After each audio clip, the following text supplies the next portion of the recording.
Okay, next set of questions are related to the powers of Rajya Sabha and Lok Sabha. Lok Sabha और राज्यसभा के पास कुछ equal powers हैं, कुछ लोकसभा की एक्सक्लूसिव पावर्स हैं, कुछ पावर्स हैं जो राज्यसभा के पास स्पेशल हैं। ठीक है, तो उसी के कोरस्पॉन्डिंग ये 6 to 7 क्वेश्चंस हैं। We will see all the questions, but first we will see कि जो लोकसभा और राज्यसभा के बीच में एज पर द कॉन्स्टिट्यूशन क्या पावर बैलेंस है। कॉन्स्टिट्यूशनल प्रोविजंस की बात करें तो हम लोकसभा और राज्यसभा की पावर्स को 3 कैटेगरी से पढ़ सकते हैं। मीन्स कहाँ इक्वल स्टेटस है दोनों हाउसेज का, कहाँ पे राज्यसभा का अनइक्वल स्टेटस है विद रिस्पेक्ट टू लोकसभा, और लोकसभा के पास क्या मोर पावर्स हैं in comparison to the Rajya Sabha. Then third आता है कि राज्यसभा के पास क्या स्पेशल पावर्स है। पहले देखते हैं कि राज्यसभा का अनइक्वल स्टेटस कहाँ पे है लोकसभा की कोरस्पॉन्डिंग। देखो पीछे भी हमने जब मनी बिल और फाइनेंशियल बिल की बात करी थी तो वहां पे डिटेल में पढ़ा था कि मनी बिल सिर्फ लोकसभा में ही इंट्रोड्यूस किया जा सकता है and it can't be introduce in the Rajya Sabha. और राज्यसभा के पास वैसे भी लिमिटेड पावर्स होती है with respect to the money bill. अगर राज्यसभा के पास गया है तो वो 14 डेज से ज्यादा डिले नहीं कर सकते हैं और अमेंड और रिजेक्ट नहीं किया जा सकता राज्यसभा में मनी बिल को।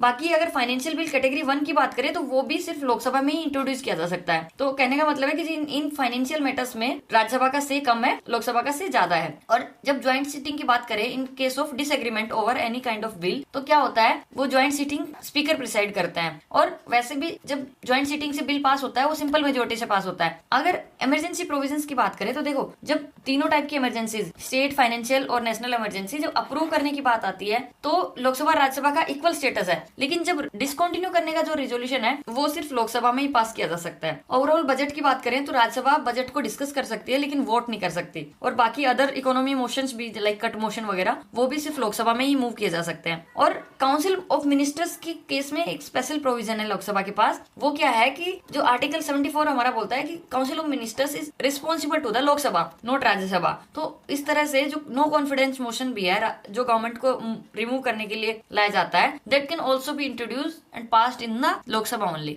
ठीक है, अब राज्यसभा की स्पेशल पावर्स की अगर हम बात करें तो राज्यसभा देखो किसको रिप्रेजेंट करती है, स्टेट्स एंड यूटीज को। तो उसी कोरेस्पॉन्डिंग राज्यसभा के पास एक स्पेशल पावर है कि जब कोई स्टेट लिस्ट वाले सब्जेक्ट्स है उनपे अगर पार्लियामेंट को ऑथराइज करना हो कि parliament can make laws with respect to this state list, तो राज्यसभा को ऑथराइज करना पड़ेगा पार्लियामेंट को with a majority of 2/3 members present and voting under article 249। तो ये राज्यसभा की बहुत ही स्पेशल पावर है। और ऐसे ही आर्टिकल 312 के अंडर राज्यसभा पार्लियामेंट को ऑथराइज कर सकती है to create all India services for the centre and states. अब देखो नेक्स्ट है removal of the vice president. Vice president को जब रिमूव करने की बात आती है तो राज्यसभा में ही इनिशिएट किया जा सकता है वो रिजोल्यूशन। ठीक है, लेकिन जब वाइस प्रेसिडेंट को इलेक्ट करने की बात आती है तो इलेक्ट करने में जो सारे एमपीज हैं फ्रॉम राज्यसभा एंड लोकसभा उनका इक्वल से होता है। इलेक्टोरल कॉलेज जो बनता है for election of the vice president वो दोनों हाउसेज से आता है। लेकिन जब रिमूवल की बात आती है तो राज्यसभा में ही रिमूवल प्रोसीजर इनिशिएट हो सकता है, बाद में लोकसभा उसको सिंपल मेजोरिटी से एग्रीमेंट दे देती है। क्यों? क्योंकि वाइस प्रेसिडेंट है वो एक्स ऑफिशियो चेयरमैन भी हैं हमारे राज्यसभा के।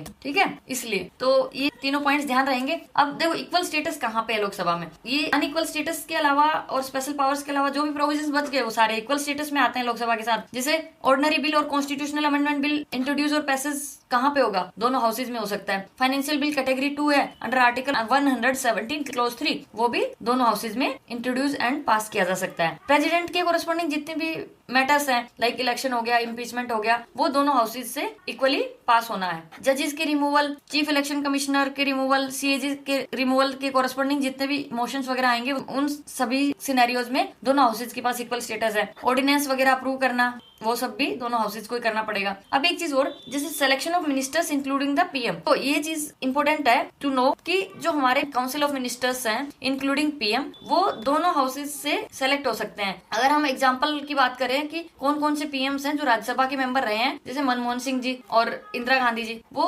दोनों क्या थे, राज्यसभा के मेंबर्स थे and they were the PM's. ठीक है, फिर नेक्स्ट है consideration of the reports of the constitutional bodies, जैसे हमारे यूपीएससी हो गया और बाकी फाइनेंस कमीशन वगैरह, तो इनकी रिपोर्ट्स वगैरह का कंसिडरेशन भी दोनों हाउसेज में इक्वली होता है। ठीक है, अब क्वेश्चंस को देखते हैं। 1997 का क्वेश्चन बोल रहा है कि अगर प्राइम मिनिस्टर अपर हाउस या मींस राज्यसभा से अगर बिलोंग करेंगे तो he will not be able to vote in his favour in the event of no confidence motion. बात सही है, क्योंकि एक चीज ध्यान रखनी है कि ये प्रोविजन तो है कि जो मिनिस्टर्स या पीएम है वो दोनों हाउसेज से हो सकते हैं, लेकिन जो भी मेंबर उस पर्टिकुलर हाउस से बिलोंग करेगा वो ही सिर्फ उस पर्टिकुलर हाउस में वोटिंग राइट्स रखेगा। ठीक है, मान लो कि अगर प्राइम मिनिस्टर ही हैं वो राज्यसभा के मेंबर हैं तो वो स्पीक कर सकते हैं दोनों हाउसेज में, पार्टिसिपेट भी कर सकते हैं प्रोसीडिंग्स में, लेकिन वोटिंग रेस्ट्रिक्शंस है, means they can only vote in the house they belong to. अगर राज्यसभा के हाउस से बिलोंग करते हैं तो वोटिंग सिर्फ राज्यसभा में ही कर सकते हैं, वो लोकसभा में वोटिंग नहीं कर सकते, ठीक है। इसी वजह से मान लो अगर नो कॉन्फिडेंस मोशन की बात करें तो पीएम है, उन्हीं की गवर्नमेंट भी है, लेकिन नो कॉन्फिडेंस मोशन के केस में वो वोट नहीं डाल सकते, ठीक है। क्यों? क्योंकि वोटिंग होगी लोकसभा में और as a Rajya Sabha member PM can not vote in their favour during such a motion, ठीक है। और 1997 का क्वेश्चन यही कह रहा है, ठीक है। बाकी ऑप्शंस भी देख लेते हैं कि वो बजट के ऊपर बोल नहीं सकते लोअर हाउस में, ऐसा नहीं है, he can speak and take part in the proceedings. और सी ऑप्शन कह रहा है कि he can make only statements in the upper house, ऐसा नहीं है, स्टेटमेंट्स वगैरह दे सकते हैं, अगेन वो स्पीकिंग वाली बात हो गई। डी है he has to become a member of the lower house within 6 months after being swearing as a prime minister, ऐसा नहीं है। इवन ये चीज होती है कि जैसे मान लो कोई भी एक कैंडिडेट है, उसको मान लो मिनिस्टर बना दिया गया, तो मिनिस्टर बनने के विद इन 6 months ना उनको किसी भी हाउस की मेंबरशिप लेनी होती है। He has to become a MP, वो राज्यसभा के मेंबर भी हो सकते हैं और लोकसभा के भी मेंबर हो सकते हैं, ठीक है। तो ये ऐसे घुमा फिरा के स्टेटमेंट बना दी गई है। Correct option is A. Then 2020 का क्वेश्चन है कि राज्यसभा के पास इक्वल पावर्स होती है with Lok Sabha in matters of creating new all India services. अभी हमने देखा कि आर्टिकल 312 के अंडर राज्यसभा के पास पावर है to authorise the parliament to create new all India services. Amending the constitution, constitutional amendment bills के केस में दोनों के पास इक्वल पावर्स है ना, तो ये करेक्ट ऑप्शन हो जाएगा। पहला ऑप्शन गलत है ना, क्योंकि राज्यसभा की स्पेशल पावर है। बी करेक्ट हो जाएगा, अमेंडिंग द कॉन्स्टिट्यूशन। देन सी है रिमूवल ऑफ द गवर्नमेंट, ये नो कॉन्फिडेंस मोशन से होगा। नो कॉन्फिडेंस मोशन सिर्फ किस में आ सकता है? लोकसभा में, तो लोकसभा की एक्सक्लूसिव पावर है। मेकिंग कट मोशंस वो भी सिर्फ लोकसभा में ही पास हो सकते हैं। Correct answer is equal power in respect of amending the constitution. 2022 का question, exclusive power of Lok Sabha to ratify the declaration of emergency. देखो अब इमरजेंसी से रिलेटेड चीज है, लेकिन हमें ध्यान देना पड़ेगा कि डिक्लेरेशन है या डिसकंटिन्यूएशन है, ठीक है। तो जब डिसकंटिन्यूएशन की बात आती है तब लोकसभा के पास एक्सक्लूसिव पावर है, डिक्लेरेशन के केस में दोनों के पास इक्वल पावर है, तो ये ऑप्शन रॉन्ग हो गया। सेकंड स्टेटमेंट क्या बोल रही है? To pass a motion of no confidence against the council of ministers. ये बात सही है, क्योंकि लोकसभा के पास एक्सक्लूसिव पावर होती है नो कॉन्फिडेंस से related. To impeach the president of India, president के केस में दोनों के पास इक्वल पावर है, कोई एक्सक्लूसिव पावर नहीं है लोकसभा की। Correct answer is B, 2 only. Then 2007 का क्वेश्चन क्या कह रहा है? असर्शन है कि council of ministers are collectively responsible to the Lok Sabha and Rajya Sabha. अभी हमने देखा आर्टिकल 74 के अंडर ये कलेक्टिव रिस्पॉन्सिबिलिटी है only to the Lok Sabha and not to the Rajya Sabha, तो ए रॉन्ग हो गया। अब देखो इस तरह के असर्शन और रीजनिंग में ना, जब आपको असर्शन और रीजनिंग में से कोई भी एक स्टेटमेंट गलत हो जाती है तो आपके लिए आंसर पे पहुंचना बहुत इजी हो जाता है, बिकॉज फर्स्ट 2 ऑप्शंस तो इजीली एलिमिनेट हो जाते हैं। अब सी और डी में देखते हैं, ये क्या बोल रहा है? D is false. अब ऐसा ए और फॉल्स वाला सिर्फ एक ही केस है, तो हम इजीली हम डी को मार्क कर सकते हैं, बट क्रॉस वेरीफाई करना बहुत जरूरी होता है। जैसे रीजन क्या बोल रहा है कि members of both houses, Lok Sabha and Rajya Sabha, are eligible to the ministers of union government. ये क्वेश्चन सोल्व करते टाइम अभी हमने देख ही लिया था, तो रीजन वाली स्टेटमेंट ठीक है, तो हम कहेंगे कि A is false but R is true, तो करेक्ट आंसर इज डी, ठीक है। तो असर्शन रीजनिंग के क्वेश्चन तो I feel are much easier, तो एक बार पढ़ना जरूर चाहिए। तो नेक्स्ट है ये जो राज्यसभा की जो स्पेशल पावर्स है ना, उससे रिलेटेड 3 क्वेश्चन है, तीनों सिमिलर क्वेश्चन है। 2006 का क्वेश्चन देखते हैं कि Rajya Sabha alone has the power to declare that it would be in national interest of the parliament to legislate with respect to matters in the state list. Yes, article 249 अभी हमने देखा ही था, स्पेशल पावर्स हैं। Correct statement है। Second statement है resolutions approving the proclamation of emergency are passed only by the Lok Sabha. तो ये फिर घुमा फिरा के बोल दिया, यहाँ पे भी आया था रेटिफाइड डिक्लेरेशन ऑफ इमरजेंसी, यहाँ पे भी कह रहा है कि approving the proclamation of emergency, ये किसकी पावर है? एक्सक्लूसिवली कह रहा है लोकसभा की। गलत है ना, ये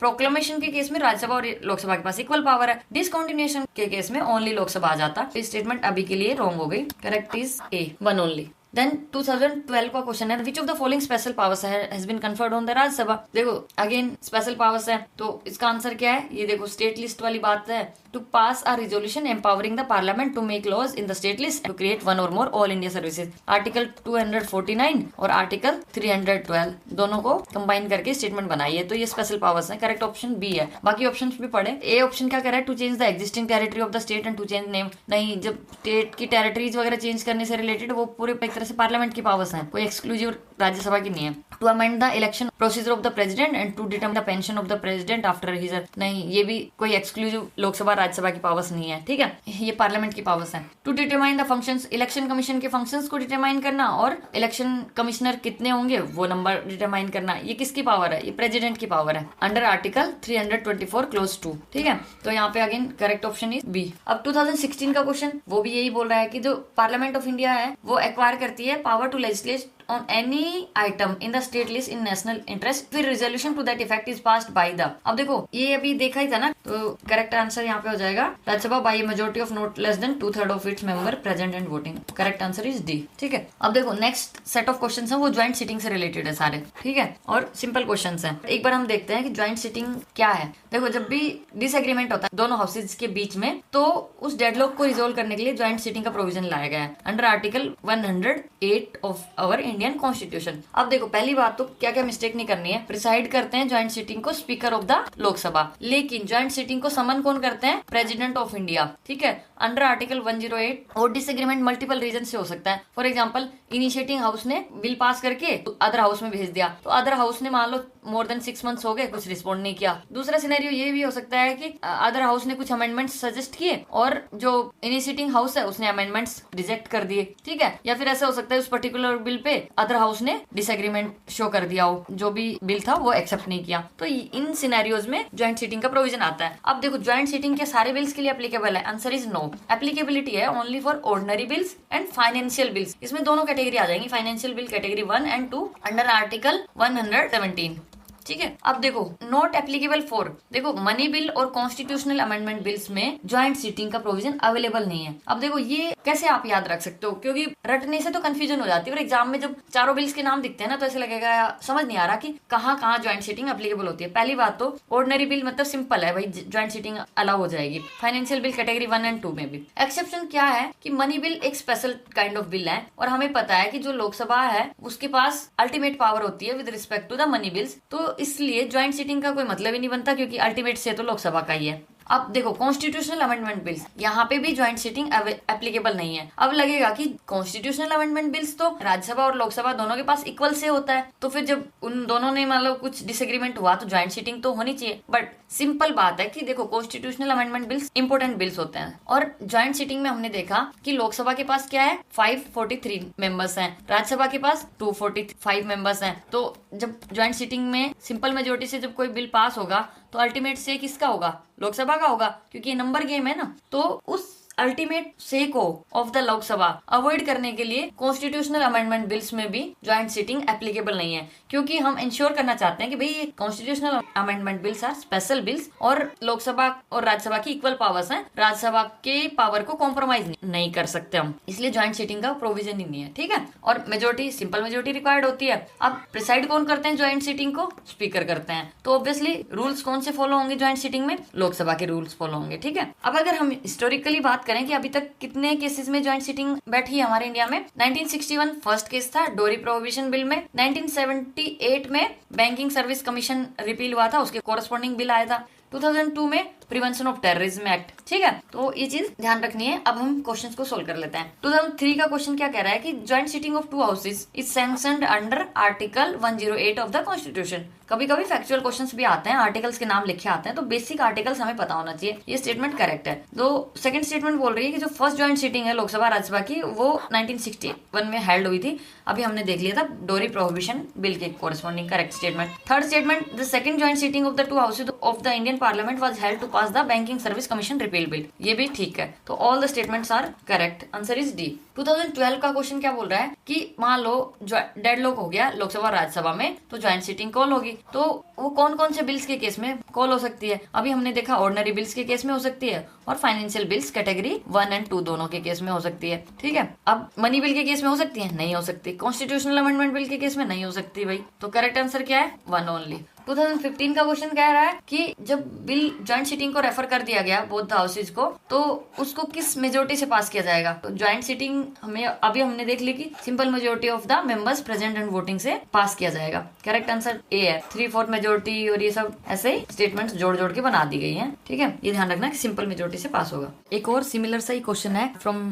2003। ये क्या बोल रहा है कि विच of the following bills must be passed by each house of the Indian parliament separately by special majority. तो देखो इन चारों ऑप्शंस में से करेक्ट आंसर है डी, कॉन्स्टिट्यूशनल अमेंडमेंट बिल, क्योंकि बाकी बिल्स के लिए मैं पहले कई बार बता चुकी हूँ कि सिंपल मेजोरिटी की रिक्वायरमेंट होती है। कॉन्स्टिट्यूशनल अमेंडमेंट बिल के लिए स्पेशल मेजोरिटी चाहिए, और वो भी separately in both the houses, because joint sitting का प्रोविजन तो है ही नहीं कॉन्स्टिट्यूशनल अमेंडमेंट बिल्स के लिए। अब देखो मेजोरिटी से रिलेटेड कई सारे क्वेश्चन हैं, यहाँ पे भी पूछा कि किस तरह की मेजोरिटी चाहिए, तो हमें एक बार रीड कर लेना चाहिए कि जो टाइप्स ऑफ मेजोरिटीज क्या क्या है इंडियन पार्लियामेंट्री सिस्टम में। जब भी हम हम type of majority for a particular bill की बात करते हैं तो कहने का मतलब होता है कि लेवल ऑफ टफनेस क्या रहेगा to pass that particular bill. Okay, अब जैसे मान लो सिंपल मेजोरिटी है। सिंपल मेजोरिटी एक तरह से most common type of majority है और इसकी डेफिनेशन है majority of the members present and voting. फिर इफेक्टिव मेजोरिटी है, वो क्या कह रही है, majority of the effective strength, और इफेक्टिव स्ट्रेंथ को बोलते हैं ऑल द देन मेंबर्स। ठीक है, एब्सोल्यूट मेजोरिटी ये एक तरह से फिक्स नंबर है, ये कहता है कि majority of the total membership of the house. ठीक है, ये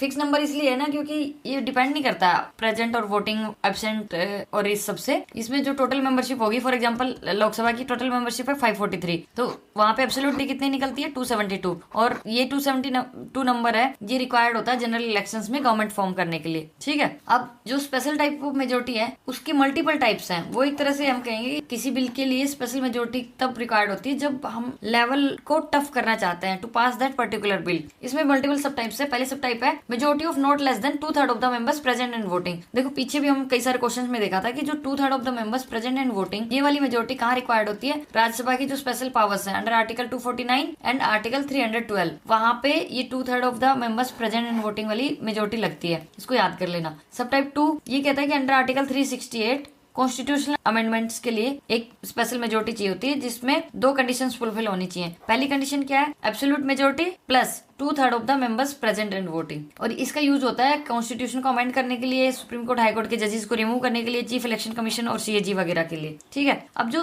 थर्ड सब टाइप में आपको ये वाली 2 क्राइटेरिया तो फुलफिल होने चाहिए, स्पेशल मेजोरिटी अंडर आर्टिकल 360 तो होना ही चाहिए, plus state ratification by simple majority. अब देखो ये स्टेट रेटिफिकेशन कहाँ पे जरूरत होती है, जहाँ पे फेडरल मैटर्स, मान लो सेंटर स्टेट के रिलेशन से रिलेटेड जहाँ पे मैटर्स हैं, वहां पे ये थर्ड सब टाइप की रिक्वायरमेंट होती है। प्रेसिडेंट के इलेक्शन हो गए, जैसे जीएसटी हो गया एटसेट्रा। अब जो सबसे डिफिकल्ट मेजोरिटी है वो कौन सी है, 2/3 of the total membership of the house. मान लो जैसे इम्पीचमेंट ऑफ द प्रेसिडेंट है अंडर आर्टिकल 61, उसके लिए कौन सी मेजोरिटी चाहिए, ये वाली 2/3 of the total membership of the house. ये काफी टफ हो जाती है क्योंकि इतने नंबर्स लेके आना बहुत टफ हो जाता है। अगर हम लोकसभा की बात करें तो मान लो लोकसभा में अगेन 543 टोटल मेंबरशिप है, तो so 2/3 of the total membership कितना हो जाएगा, अराउंड 362। तो इतने लोगों का फेवर गेन करना is not a easy task. इसीलिए बोला गया कि it is one of the most difficult majority to achieve in Indian constitution. ठीक है, ये तो हो गया। अब देखो कुछ जो बिगिनर्स हैं उनके लिए मे बी ये चीज डिफिकल्ट हो जाएगी। प्रेजेंट एंड वोटिंग वगैरह ये सब चीज क्या होती है, इफेक्टिव स्ट्रेंथ क्या होती है, टोटल मेंबरशिप का आइडिया, ये एक बार मैं थोड़ा बता देती हूँ। एक हाइपोथेटिकल सिचुएशन लेते हैं। मान लो एक हाउस की मेंबरशिप है 100, तो टोटल मेंबरशिप कितनी होगी 100। Majority of the total membership कैसे निकालेंगे, 100/2 + 1। ठीक है, अब मान लो किसी वजह से 2 वैकेंसी होगी, मान लो death of the sitting member या फिर रेजिग्नेशन की वजह से, तो वैकेंसी को जब टोटल मेंबरशिप में से निकाल देते हैं तो ये क्या निकलती है, इफेक्टिव स्ट्रेंथ, और इसी को बोला जाता है all the then members of the house. अब मान लो ये ऑल द देन मेंबर्स थे 98, उसमें से भी 4 एब्सेंट हो गए, तो प्रेजेंट कितने हुए, 98 - 4 मीन्स 94 प्रेजेंट हुए। उसमें से भी 94 में से भी 4 ऐसे लोग थे जिन्होंने वोट नहीं डाला, तो 94 - 4 मीन्स 90 ऐसे हैं जिन्होंने वोटिंग डाली, means they were the present and voting. तो अब कोई भी टाइप की मेजोरिटी निकालेंगे, means majority of present and voting, ये वाले नंबर्स को रख दो। ठीक है, ये आ जाती है आपकी 46। And then majority of all the then members, ये इफेक्टिव स्ट्रेंथ 98/2 + 1 एटसेट्रा। अब मान लो ये इफेक्टिव मेजोरिटी हो गया, प्रेजेंट एंड वोटिंग के साथ क्या लगता है, ये सिंपल मेजोरिटी का केस है। Majority of the present and voting simple majority हो गया, और जब हम बात करते हैं स्पेशल मेजोरिटी की तो वहां पे 2/3 लग जाता है, 2/3 of the present and voting, 2/3 of the total membership. ठीक है, so we can calculate this numbers accordingly. ठीक है, इसका पर्पज था सिर्फ आपको एक बार समझाना। अब देखो हमने देख लिया एब्सोल्यूट मेजोरिटी गवर्नमेंट फॉर्मेशन के लिए चाहिए होती है, और इसका यूज बिल्स वगैरह पास करने के लिए कहीं पे भी यूज नहीं होता है। ये जैसे मान लो जो हमारा ये वाला स्पेशल मेजोरिटी के टाइप है, इसका एक कंपोनेंट है। ठीक है, फिर ये स्पेशल मेजोरिटी हमने देख ली। इफेक्टिव मेजोरिटी में देखो एक जो प्रिसाइडिंग ऑफिसर्स है ना, उनके रिमूवल के लिए इफेक्टिव मेजोरिटी की रिक्वायरमेंट होती है। और ये जब प्रिसाइडिंग ऑफिसर्स वाला वीडियो मैंने बनाया था तो आई एम्फसाइज्ड दिस पॉइंट कि किसी भी presiding officer, speaker, deputy speaker, chairman, deputy chairman, Lok Sabha, Rajya Sabha या फिर लाइक हमारा स्टेट लेजिस्लेटिव असेंबलीज वगैरह, कहीं पे भी बात करेंगे इफेक्टिव मेजोरिटी यूज होगी प्रिसाइडिंग ऑफिसर्स के रिमूवल के लिए। और ये सारे सिनेरियोज के अलावा जो बाकी केसेस जितने भी बच गए वहां पे सिंपल मेजोरिटी यूज होगी। याद करने की जरूरत नहीं है, बट फिर भी रीड कर लेना चाहिए कि ordinary bill, finance bill, money bill. अब देखो passing of a no confidence motion, ये इंपॉर्टेंट है बिकॉज नो कॉन्फिडेंस मोशन ऐसा लग सकता है कि थोड़ा इंपॉर्टेंट होगा, गवर्नमेंट का रिमूवल है वहाँ पे, इंपॉर्टेंट हो सकता है, लेकिन यहाँ सिंपल मेजोरिटी से ही पास होता है। नो कॉन्फिडेंस मोशन, ठीक है। अब स्पीकर के रिमूवल के लिए इफेक्टिव मेजोरिटी, लेकिन स्पीकर के इलेक्शंस के लिए सिंपल मेजोरिटी की रिक्वायरमेंट होती है। अब एक और पॉइंट याद रखना कि जैसे इमरजेंसी है हमारे इंडिया में, तो जो स्टेट इमरजेंसी और फाइनेंशियल इमरजेंसी है उसके लिए सिंपल मेजोरिटी चाहिए अप्रूवल के लिए, लेकिन जो नेशनल इमरजेंसी है उसके लिए क्या चाहिए, ये सब टाइप 2 ऑफ सिंपल मेजोरिटी, ठीक है। So hope you got it, and अगर आपके कोई भी डाउट्स हैं तो please try to ask in the comment box, I will definitely reply. Wish you all the best for your upcoming exam.